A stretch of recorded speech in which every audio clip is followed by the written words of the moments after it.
O mundo da educação é um mundo muito tóxico. Só sabe quem é do meio, quem já foi, enfim, quem já vivenciou e quem já sentiu na pele. Eu estou aproveitando alguns vídeos desse de temas livres, né? Onde é um papo sem pauta. Isso é muito importante também. Porque para além dos vídeos investigativos, exclusivos que o canal tem, outros que trazem uma criticidade e uma busca também de levar informações sobre bastidores do mundo e bastidores espirituais, eu também estou reservando um espaço para alguns vídeos onde eu possa falar um pouco da minha vida, inclusive a pedido de algumas pessoas.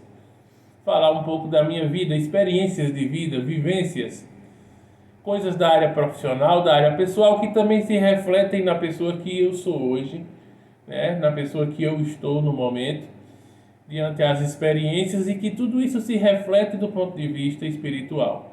Portanto, todos os assuntos que nós traçamos, às vezes alguns podem parecer que destoam ou que não tem nada a ver com espiritualidade, mas todos têm, porque estão ligados direto ou indiretamente. E quando eu trago relatos pessoais, é importante porque é uma conversa entre amigos que a gente está tendo aqui.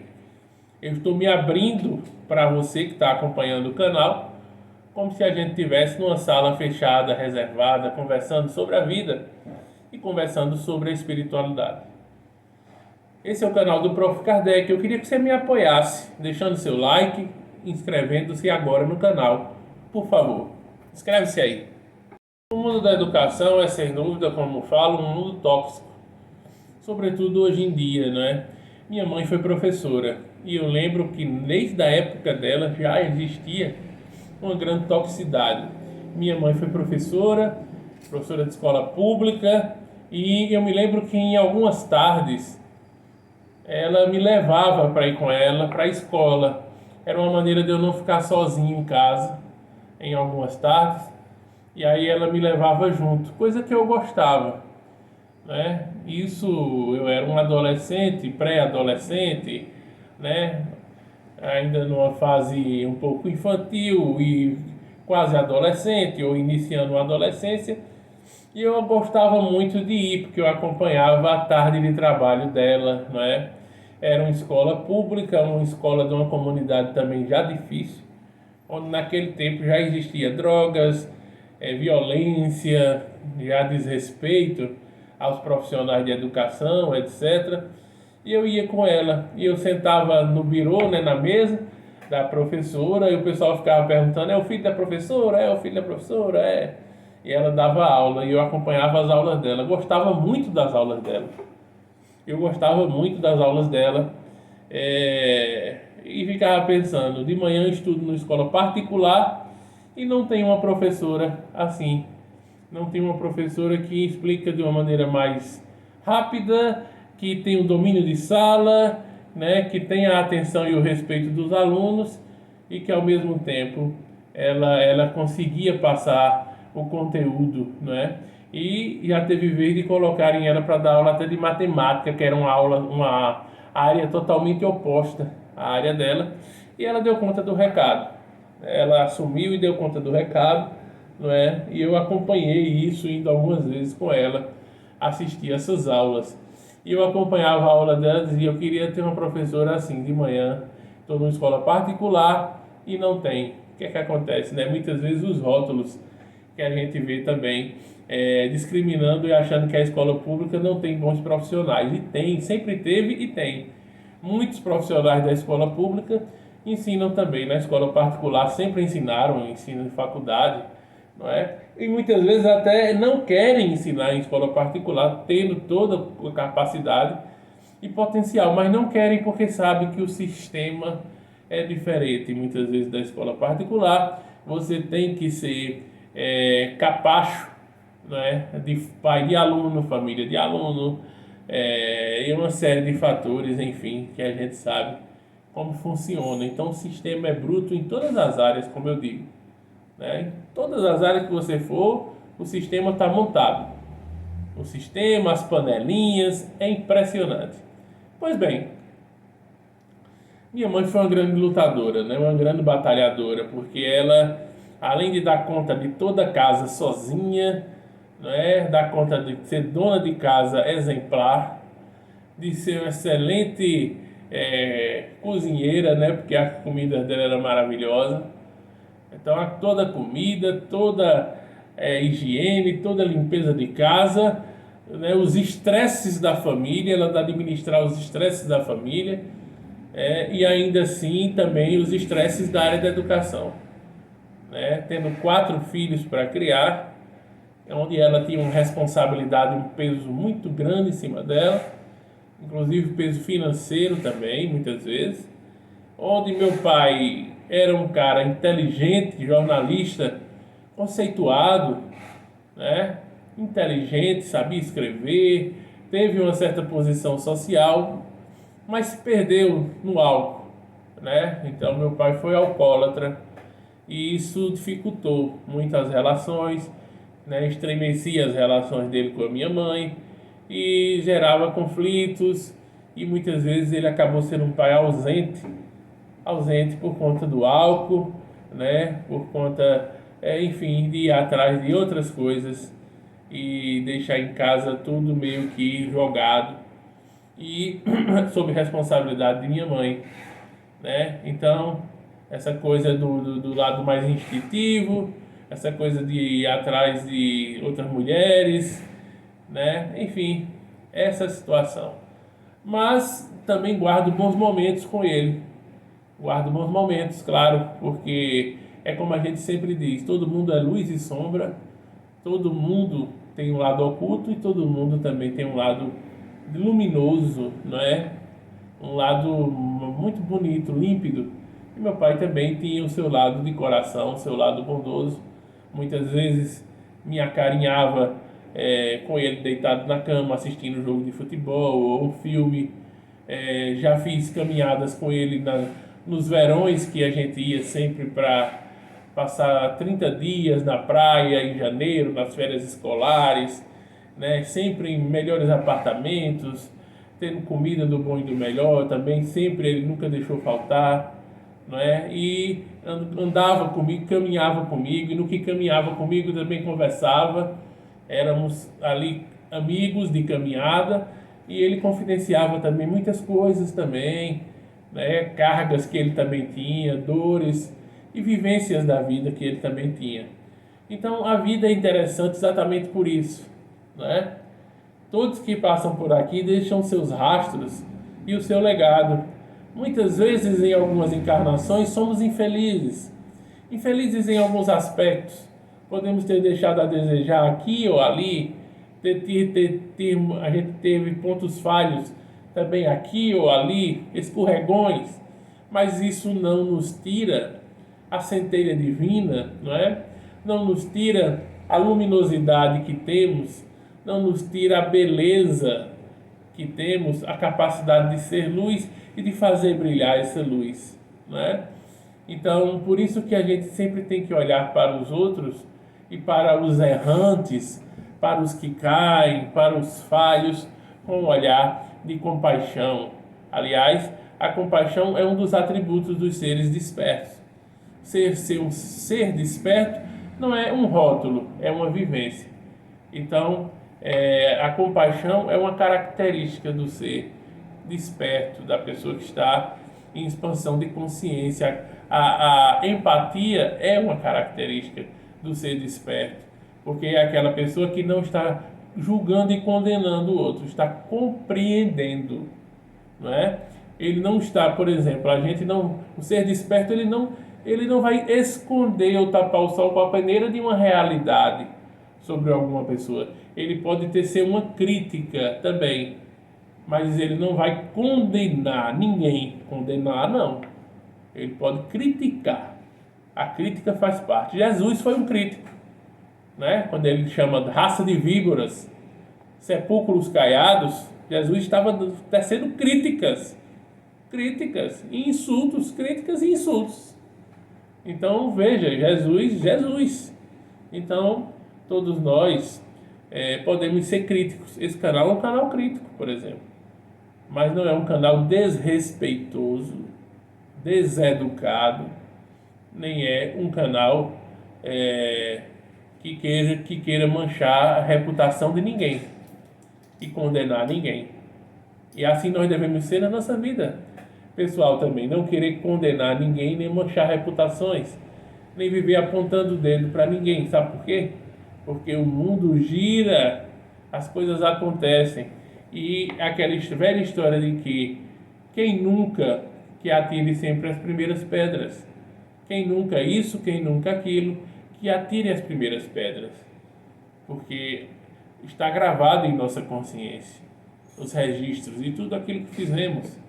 Em algum momento, se você é muito exigente, muito rigoroso para com os outros, e tem pessoas que são praticamente assim, sem compaixão, sem empatia, e são extremamente rudes, rigorosos ao extremo, não é? Exigentes demais para com os outros, exigem perfeição dos outros, mas também são imperfeitos. Então essas pessoas que exigem perfeição dos outros, em algum dia ela vai se ver numa sinuca de bico, num beco sem saída, onde ela também vai cair sua máscara e alguém vai exigir dela também, de maneira rigorosa, como ela sempre exigiu dos outros, atitudes morais e uma suposta perfeição que não é daqui, que não é da nossa condição humana. Então, por isso mesmo, a gente tem que ter muito cuidado em relação a isso. Como eu falei no início, é importante um papo sem pauta, a gente ter um tema livre, porque a gente mistura assuntos, né? Fica um vídeo barra palestra misturando os assuntos, quando na realidade, às vezes parecem assuntos desconexos, que no final a gente percebe que há sempre uma conectividade entre eles, e uma conectividade para com o espiritual. Então nada foge, nada está fugindo, né? Eu me lembro das letras, por exemplo, algumas letras de música de Djavan que eram e às vezes são criticadas, né? Os críticos musicais, jornalistas que às vezes se acham os bons bam, criticam. E Djavan uma vez disse uma coisa muito clara e límpida. Disse: as pessoas que criticam as letras das minhas músicas é por pura ignorância, é por não alcançar. Pessoas que não alcançam a letra, né? Como ele citou o exemplo daquela música Açaí, Guardiã, né? Zum de besouro, um imã, branca é a tez da manhã. Então uma música como essa, por exemplo, causava em críticos musicais pseudo-intelectuais e pseudos donos do saber, criticavam dizendo que as letras de Djavan eram desconexas, eram sem sentido. E aí é o que ele disse: é pura ignorância daqueles que criticam, falta de alcançar o que ele estava querendo dizer, como nessa letra. Açaí, guardiã do processo, principalmente no norte do Brasil, né? A presença do açaí, lá no Pará, por exemplo, né? Então, açaí é uma guardiã. Zoom de besouro, um imã. Esse zoom que o besouro faz gera um imã. E branca é a tez da manhã. Então não tem nada desconexo, nada de errado. Falta interpretação, capacidade de interpretação, capacidade de alcançar o que o poeta, o que o artista, o que o compositor quer dizer, né? Então, da mesma forma, eu gosto de fazer palestras assim também, com temas abertos, temas livres, como esse aqui. E eu falava da educação. A educação por exemplo, vou contar uma história aqui, tentando resumir ao máximo. Certa vez eu estava dando aula na zona rural, numa escola, à noite na zona rural. Nesse dia era semana de provas, os alunos começavam as provas às 19 horas, 19h30, e entregavam as provas a partir de 20h30, poderia entregar as provas e sair. Né? A prova começava às 19h30 e às 20h30 eles poderiam entregar e sair. E aí 90% entregava, daqui a pouco 100% entregava, né? E o professor ficava na sala corrigindo já, antecipando as correções da prova. Já para lançar as notas nas antigas cadernetas, antigos diários de classe impressos, né? Que aquilo era um tormento, era um verdadeiro instrumento de tortura para os professores. Então, eu ficava lá. Teve uma noite que os alunos entregaram a prova e eu fiquei no birô do professor corrigindo, antecipando correções. E eu lá, corrigindo, antecipando correções. Daqui a pouco eu olho para a porta e alguém que passa no corredor fecha a porta. Eu olhei e alguém que passou no corredor fechou a porta. Eu pensava que tinha sido algum aluno que terminou prova, ou da minha turma, ou de outra turma, de outro professor, e passou pelo corredor de uma maneira para brincar, para tirar uma onda, passou puxando a porta e fechando. Então eu nem levantei do birô e continuei corrigindo as minhas provas na maior tranquilidade, né? Uma boa, de boa, sem problema nenhum. Isso foi em 2011. Aí eu lá fazendo isso. Daqui a pouco eu terminei a minha correção. Aí eu não precisava mais ficar na sala dos professores, eu não precisava ficar mais na sala de aula, ia me dirigir à sala dos professores, né? Peguei as provas e fui lá, saí. Quando eu fui sair, abri essa porta. Cadê a porta abrir? Cadê a porta abrir? A porta não abria, estava fechada por fora. Fechada por fora. Resumindo, quem passou, eu achava que tinha sido um aluno que só tinha puxado a porta. Brincando, não foi nada de aluno. Foi a pessoa responsável por fechar as salas na escola. Uma senhora lá, que era responsável por fechar as salas, não teve o cuidado de olhar para dentro da sala de aula para ver se tinha alguém, para ver se tinha um professor sentado. Na pressa, fazendo o serviço mal feito, na pressa, ela passou, não tendo cuidado que era semana de prova e podia ter até algum aluno dentro escondido. Ou, naturalmente, professor que fica corrigindo a prova dentro da sala, isso é algo muito normal.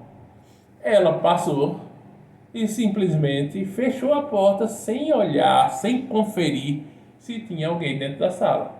E eu fiquei preso. À noite, na zona rural, onde o celular não pegava, não dava área, não tinha o WhatsApp, tá? E o celular não dava área para ligar para alguém e dizer: eu estou preso aqui, para alguém dentro da própria escola. Resultado: eu tive que bater, dar pancada na porta, do lado de dentro para o lado de fora, bater, para alguém que passasse pelo corredor me ouvir, até que algum aluno me ouviu. E eu disse: meu amigo, aí, aluno, tal, tô preso aqui dentro, tal, tô preso. Tive que explicar. Aí lá vai chamar a senhora da chave para vir abrir a porta.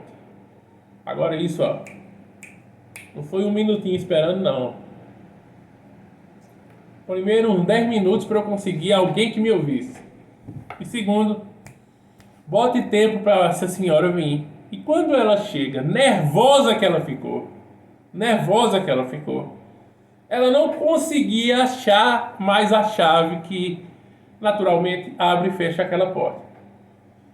Por ela ter ficado nervosa e tensa por ter cometido aquele ato de ter trancado um professor, um profissional dentro da sala, ela já preocupada com ela, com a profissão, com tudo, ela não conseguia. Você vê o que é o lado do estresse, né? O lado emocional. Ela não conseguia achar a chave, uma coisa simples. E ela colocava uma e não abria, colocava outra e não abria, e eu dentro ficando nervoso também, já tenso, né? E eu disse para ela, de dentro para fora, eu disse: é só a senhora colocar a mesma chave que a senhora colocou agora há pouco. E fechou. Simples, né? Eu disse: é só a senhora colocar a mesma que fechou vai abrir. Eu disse para ela de dentro: procure a mesma que fechou vai abrir. Resultado: depois de uns 10 a 15 minutos de Agonia, dificuldade, ela conseguiu e abriu. E lá vai eu sair. E ela veio me pedir desculpas e eu, tudo bem, claro, claro, claro, nenhum problema. Em nenhum momento também tentei culpá-la, nem nada contra ela. Mas veja que situação, né? Situações que ocorrem na educação, nos bastidores. Aí vem bem com a história que eu já contei em outro vídeo, mas eu vou criar um laço agora só para você ver esse negócio de ficar preso.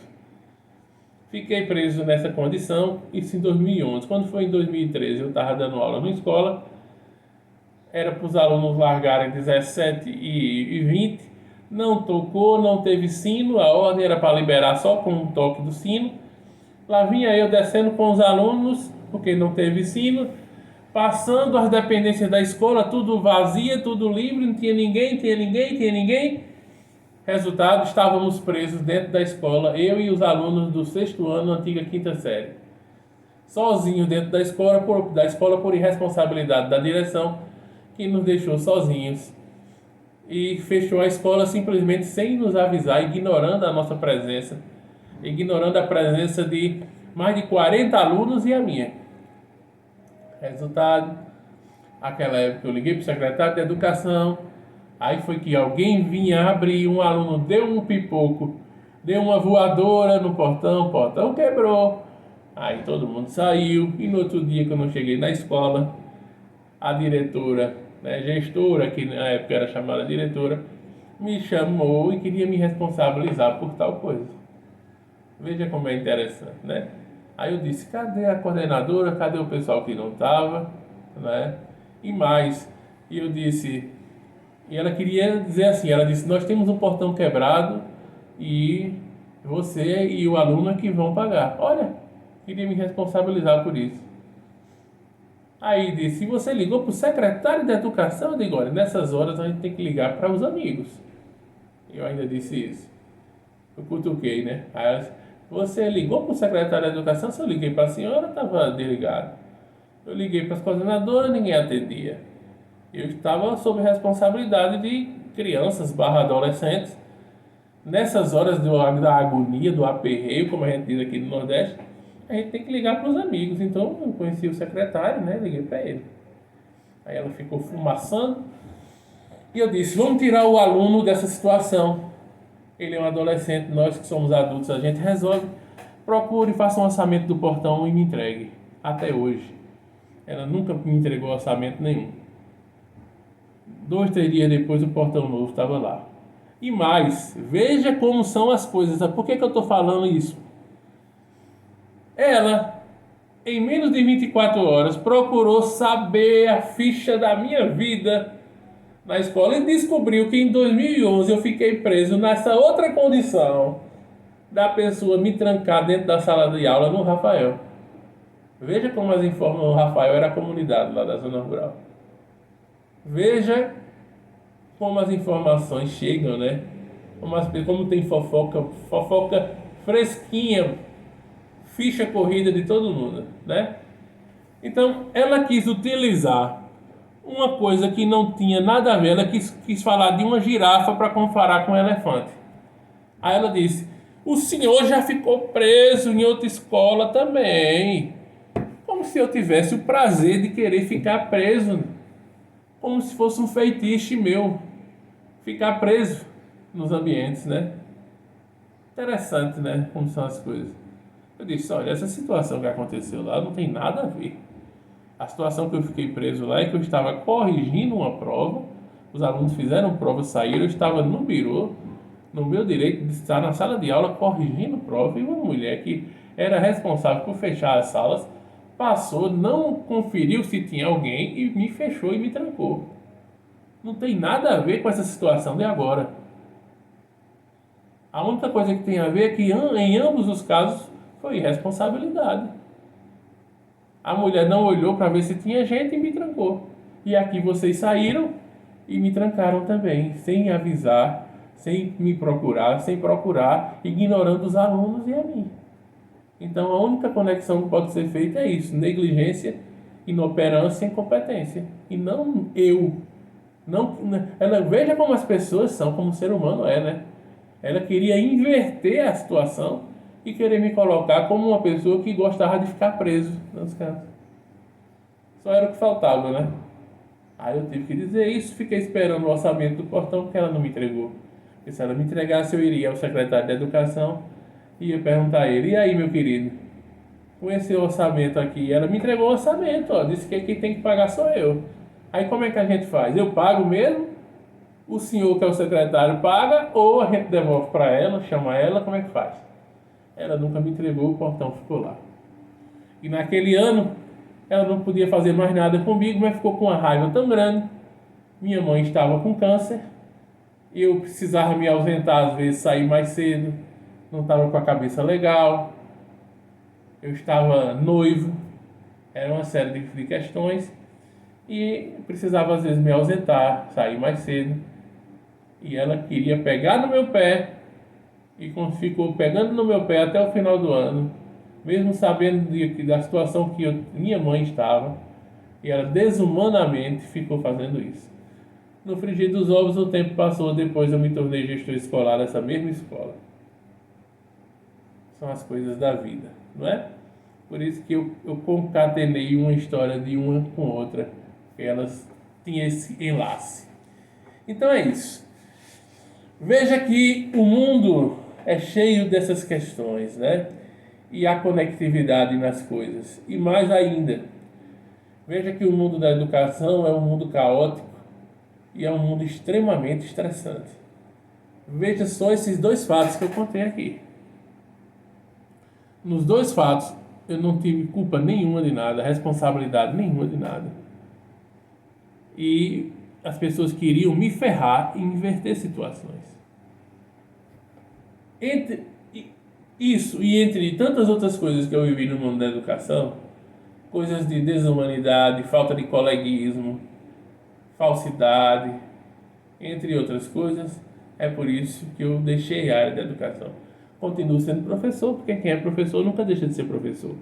Tem a sua formação e hoje em dia eu utilizo o meu dom de ser comunicador, de ser professor, de ter oratória, como palestrante, como facilitador consciencial e como youtuber aqui no canal, conversando com vocês, dialogando com vocês, explicando temas com vocês. Ou seja, eu continuo sendo professor, mas em outras funções, utilizando essa prática para outras circunstâncias e não dentro da sala de aula, e não dentro de uma escola onde eu já tive a oportunidade de viver muitas experiências.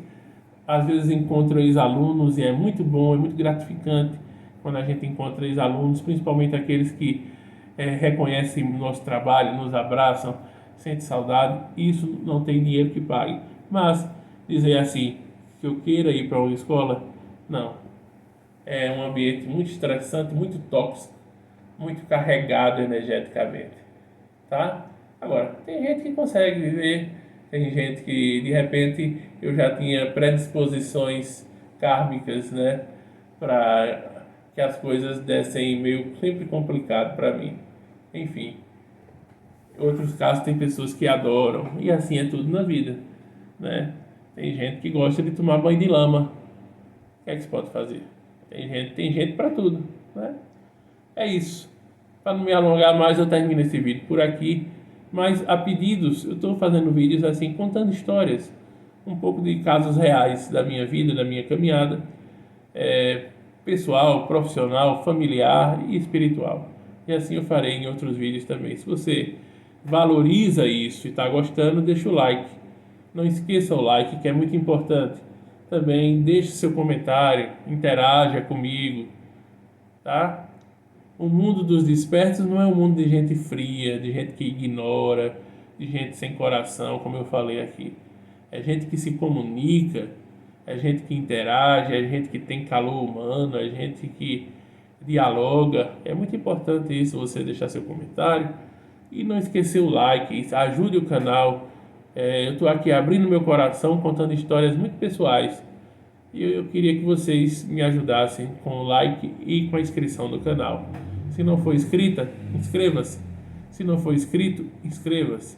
E por favor, do mesmo jeito que às vezes vocês pedem a amigos a pessoas, mandando links para grupos de WhatsApp, para amigos.